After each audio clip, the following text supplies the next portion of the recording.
देखिए पंकज जी, बात तो ठीक है, इसमें कोई गलत बात नहीं है। और ये चीजें बहुत पहले से, लगभग 10-11 सालों से होती आई हैं दिल्ली में, कि जो जनता के लिए और जनता की जन कल्याणकारी योजना है वो लागू होनी चाहिए।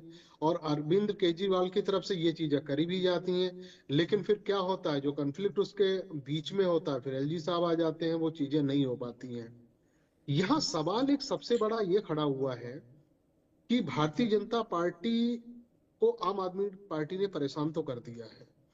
और जिस तरीके से वो कह रहे हैं कि घोषणा पे घोषणा करे जा रहे हैं और ये सारी चीजें लेके आ रहे हैं, और यहाँ पे उनके तुलनात्मक अगर आप देखो फील्ड में, तो भारतीय जनता पार्टी का ना दूल्हा दिखाई दे रहा है, ना बारात दिखाई दे रही है, ना बाराती दिखाई दे रहे हैं।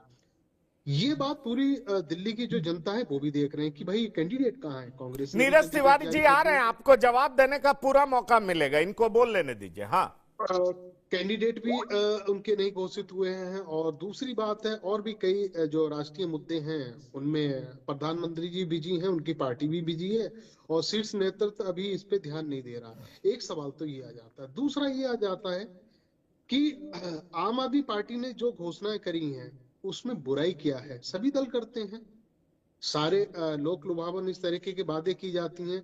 लेकिन पंकज जी, आपने अपनी पत्रकारिता में और मैंने भी अपनी पत्रकारिता में एक चीज हमने अनोखी देखी होगी कि जब कोई दल या सत्ताधारी दल, यूं कह रहे हैं, जब किसी चुनाव में उतरता है और कोई बड़ी घोषणा करता है, और उस घोषणा से संबंधित जो उनका विभाग होता है वो आके खंडन करता है और ये कहता है कि ये आप क्यों कर रहे हो।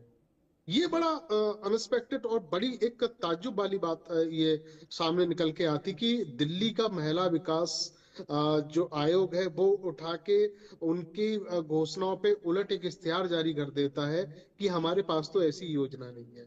कोई उनसे ये पूछे, आप सरकार से हो या सरकार आपसे है। निश्चित तौर पे आप सरकार के अधीन काम कर रहे हो, और उसके बावजूद भी इतनी सारी अनएक्सपेक्टेड चीजें हो जाती हैं। फिर इसके बाद में चले जाओ, सेम वैसी मैं एक उदाहरण दूंगा। लाडली बहना योजना का कहाँ की है? राजस्थान की, या फिर आप मध्य प्रदेश की कह लो, या किसी और के, ये नाम तो चल ही रहा है। मध्य प्रदेश में यही होता है, और उसमें महाराष्ट्र के चुनाव में यही होता है। तब तो ये हुआ नहीं हो रहा है। अगर ऐसा होता है तो मुझे लग रहा है ये जो बॉल है वो केंद्र सरकार के पाले में है।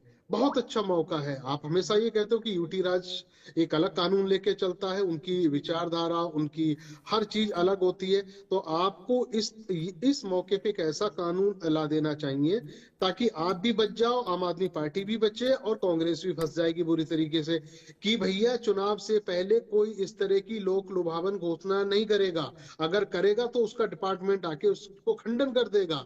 लेकिन ऐसा दगदा हो नहीं पाया है। नहीं, कौन सा ऐसा दल है जो चुनाव रमेश से ठाकुर पहले जी, रमेश ठाकुर जी